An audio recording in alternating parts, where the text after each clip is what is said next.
Hey, what's going on everyone, it's Yash here, and today we're going to talk about LED lights, especially these type of little ones. And I'm going to just say it straight, if you don't have one, go ahead and buy it right now, you will thank me later. These lights are just amazing, and I'm going to talk about why you should have a small LED panel like this in your camera bag if you shoot photos or videos. So the light that I have here is the Aputure ALM9. It is probably the most popular small LED light in the market. But you don't need to get this exact same one. There's actually a couple of better versions available of this light right now. You don't need to buy this or those. You can just buy any sort of small LED light that you like. So I'm going to talk about some ways that I use these type of small LED lights and how you can implement those in your photos and videos to make them look much more better. So the first point is practical light. These lights are just amazing to be used as practical light, and probably the most common use that I've seen of these type of lights so far. So if you're not familiar with practical lights are those lights that are in frame but are not targeted towards your subject. For example, that sort of letterbox thingy right there can be considered a practical light because it's in the frame and it's not lighting me. So if I just turn this up and put it right there, wait 1 second. Yeah. So I just turn on the light and put it right there, that can be considered as a practical light. And these lights just work really good for that because these are so small, you can just put them anywhere and they run on battery power. So you don't have to worry about connecting them to the wire and stuff. You can just turn them on, toss them around and forget about them, and you have a good practical light in your frame just like that. So the first point, practical light. So the next point is hair light and slash fill light. So these lights actually work really good as a fill light. Just put them on a tripod or a light stand, set them around, and you have a pretty good fill light right there. Wait, let me just get that. After that, if you want a hair light, just adjust around your tripod or light stand, and there you go, you got yourself a hair light. And since it's running on battery power, you don't have to worry about connecting it up or dangling wires and stuff. And yeah, that's actually really good use of these lights. And yeah, I have used this light as a fill light a lot of times in my previous videos.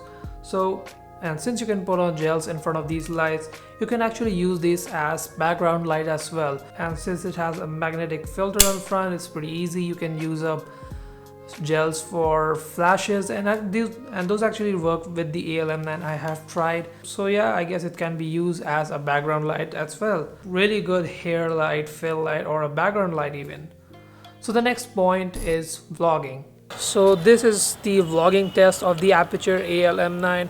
I'm just on my roof, it's quite chilly up here and there are no lights around me, so it's just pitch black. So that should give you a good idea of how much output I'm getting from this tiny little light right here. Now that I'm seeing, it's actually quite a lot of output and it's just at about 50%, so that's pretty good for a tiny little light like that.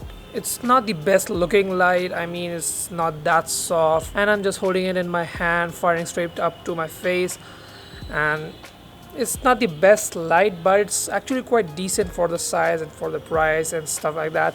I mean, look at this, it's super small and it's giving me this type of lighting, so I'm pretty happy with that. Yeah, so having good light when you're vlogging isn't that easy, especially if you're vlogging at night, and lugging around a big light doesn't make that sense. So that's where these small little LED lights comes really handy. You can just toss them around in your backpack, and whenever you need it, you have a nice looking bright tiny light right in your hands. And I'm gonna say it again, it's not the best looking light, but having some sort of light is always better than having no light at all. And if you're thinking of getting one of these lights for vlogging, make sure to get an adapter or some sort to mount this on your camera.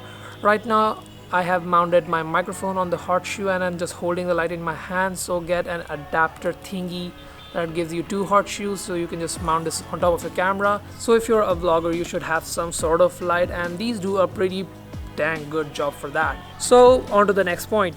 So the next point is long exposure fill. So if you're someone who takes long exposure portraits, these lights can be used as a fill for those, and they actually work really good for that. For example, I took these shots a couple of days ago. It was the first time that I tried out long exposure still portraits, and I used this light for the fill effect that you see in the photos. Well, you can use any sort of light in long exposure photography, but you just have to see how you use the light. So yeah, long exposure portraits, pretty good light for that.